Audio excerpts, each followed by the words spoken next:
I want to know one thing. The concept of am and mutlaq seems very similar. What is the difference actually? Very little. These are similar. And I refer you to textbooks. These are small technical differences. Mutlaq is close to am and muqayyad is close to khas. But there are some small technical differences. Another classification is hakiki and majazi. Hakiki and majazi. Hakiki means literal and majazi means metaphorical. We have to take, 99% words are hakiki. We have to take literal words. You cannot depart from literal when there is no problem with literal. You have to take the literal meaning in law, in Islamic law, in applying law, in explaining law. You have to take literal meaning, unless taking literal meaning impossible.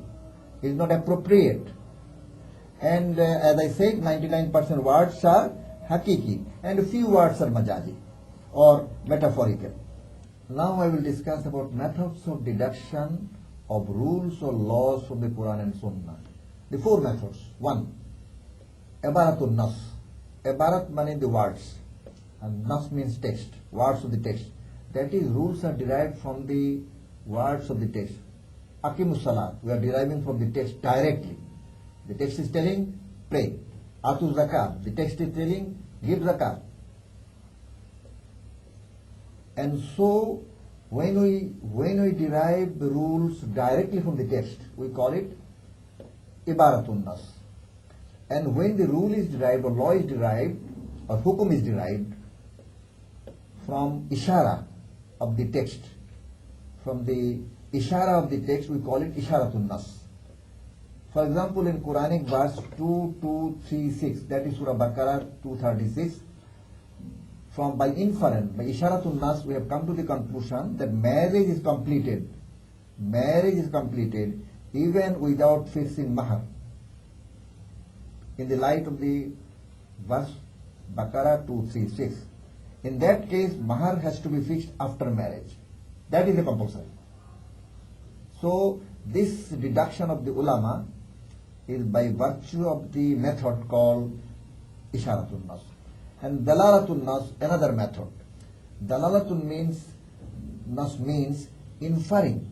Inferring meaning, inferring a ruling, finding a ruling from inner evidence, For example, Allah Ta'ala says in the Quran that don't tell uff to your mother and father. Don't tell uff.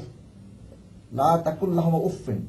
Don't tell even uff to your father and mother. It means not only uff, don't tell uff. It means don't abuse your father, don't hurt your father, don't talk to your father in an indignified way. So this uff doesn't mean that you should not say uff but you can hurt him. This never means that. That is called another term there is for that type of argument. And now the last method is iqtidan nas, required meaning. You have to take that meaning. Without that you cannot progress in law. For instance, Allah has prohibited marriage with mother, marriage with daughter. But which mother? Which daughter?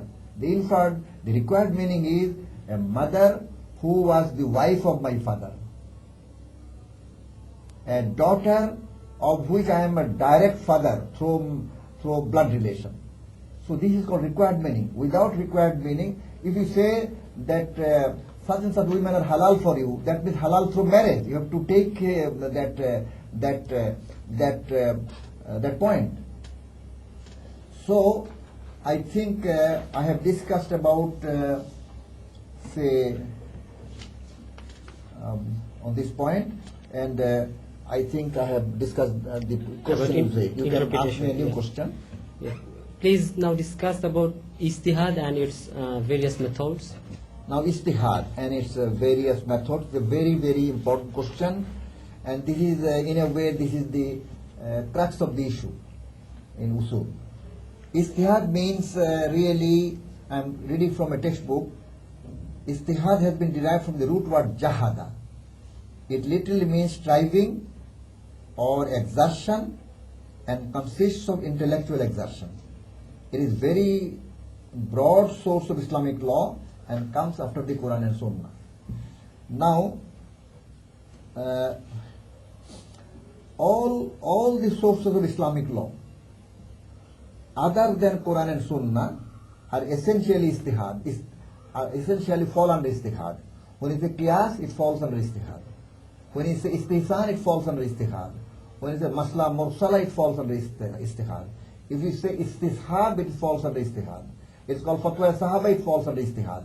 So ijtihad is a common term for all the methods of deduction of rules and regulations other than from the Quran and the Sunnah. Now, I must add here that taqleed is not permissible for scholars. It has been held that taqleed or following blindly is not permissible for scholars. In fact, scholars in Bangladesh should, or anywhere, should not follow blindly without seeing the reasons of the scholars. Nobody should follow any scholar without asking him or knowing what are the reasons, whether the reasons are acceptable or not, if he is a scholar. And requirements of ijtihad. Now the requirements of ijtihad are not many. The requirements of ijtihad, for example, is that he must have a good knowledge of Arabic, he must be knowledgeable in the Quran and Sunnah, he must be knowledgeable of the ijtihad carried out by major mustahideen, or major mustahideen means those who carried out ijtihad, and he must know the maqasid of Sharia, that is objectives of Sharia, the objectives of Sharia, and he must be upright person, he must be an adil, upright person, capable of distinguishing a strong evidence from a weak evidence. So these are, it appears that these are very difficult conditions, but these are really not so.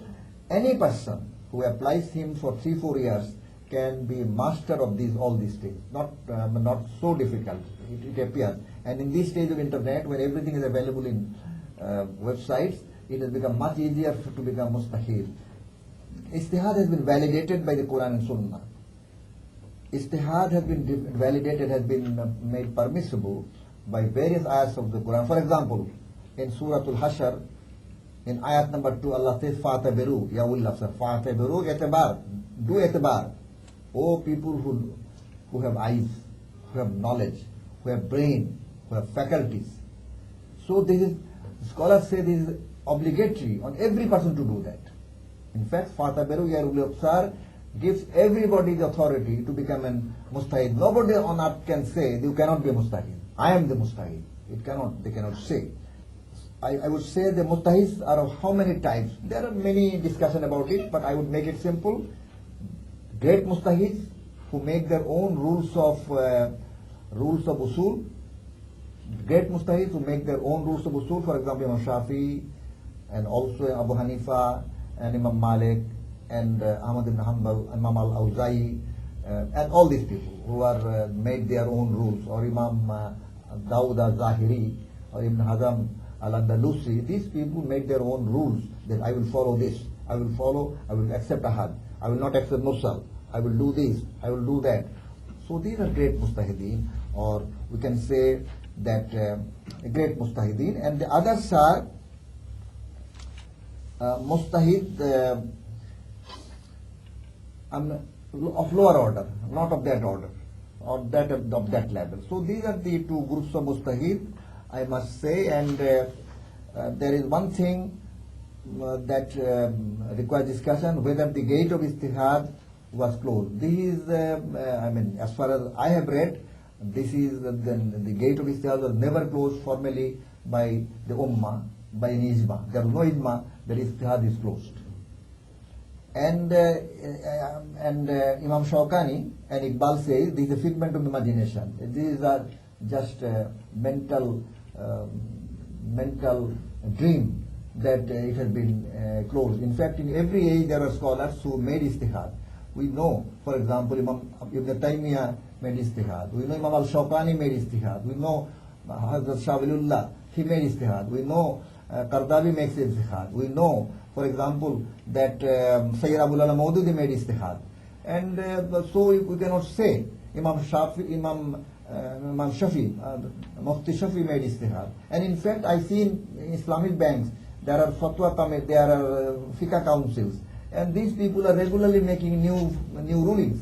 So these are nothing but ijtihad. So ijtihad has become more common than before in